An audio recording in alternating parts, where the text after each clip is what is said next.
This video will contain spoilers. Consider yourself warned. Episode 7 wastes no time throwing viewers right back into the thick of the action. Samantha Sinatra Redmond drops a bombshell on Xavier Collins. His wife, Teri, is alive. That revelation alone sets the stage for an episode that unpacks the hidden truths behind President Bradford's most controversial decision. The one that altered the fate of not just Teri but the entire world.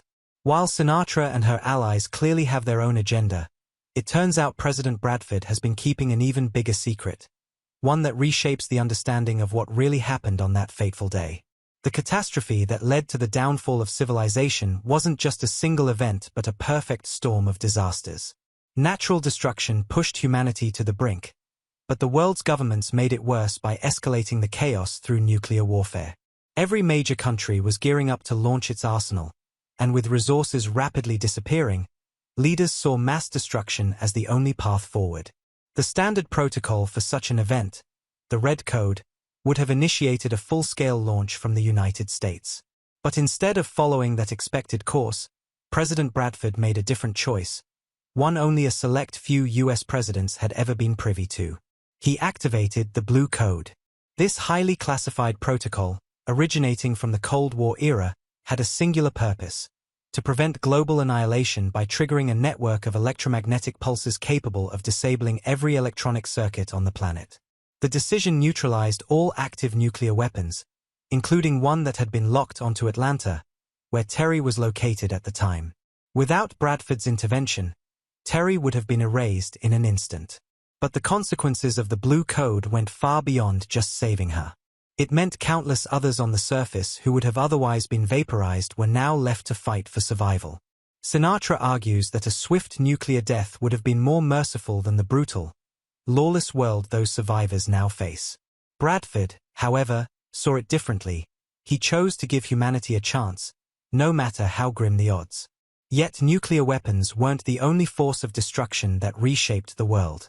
Before any missiles even launched, a disaster of unprecedented magnitude had already begun. A supervolcano erupted beneath the Antarctic ice sheet, triggering a chain reaction that would flood the world. Trillions of gallons of melted ice fed into a tsunami traveling at 600 miles per hour, swallowing entire nations in its path. Australia was completely wiped off the map. The sheer force of the disaster was so overwhelming that in a later shot, the Washington Monument is seen with only its tip above water, a haunting image of just how much land was lost. Bradford's decision to stop nuclear annihilation prevented an even worse fate, ensuring that at least some regions, like the one housing Paradise's underground facility, remained viable for human life. But survival doesn't mean safety. As Sinatra reveals to Xavier, President Bradford's murder wasn't carried out by anyone inside Paradise. The DNA evidence confirms it. The killer came from the outside. That revelation blows the mystery wide open. If someone from the surface managed to infiltrate Paradise, it suggests that survivors above are far more organized than previously thought.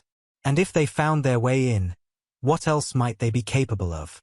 For this murder to carry the weight it does, it needs to be personal. The best suspect? Marcia. Flashbacks in episode 7 paint a tragic picture. She was once a trusted White House aide, someone who was supposed to be saved when the world fell apart. Xavier himself promised to help her and her family. But when the final list of those allowed into Paradise was revealed, she was left out. That kind of betrayal doesn't just fade away. If Marcia found a way to track down Paradise and take revenge, it would explain everything. And if she got inside once, there's a real chance that others could follow. What do you think about President Bradford's decision? Should he have let the nukes fall? Or was the Blue Code the right call? And do you think Marcia could really be the killer? Or is there someone else lurking in the shadows? Drop your thoughts in the comments below.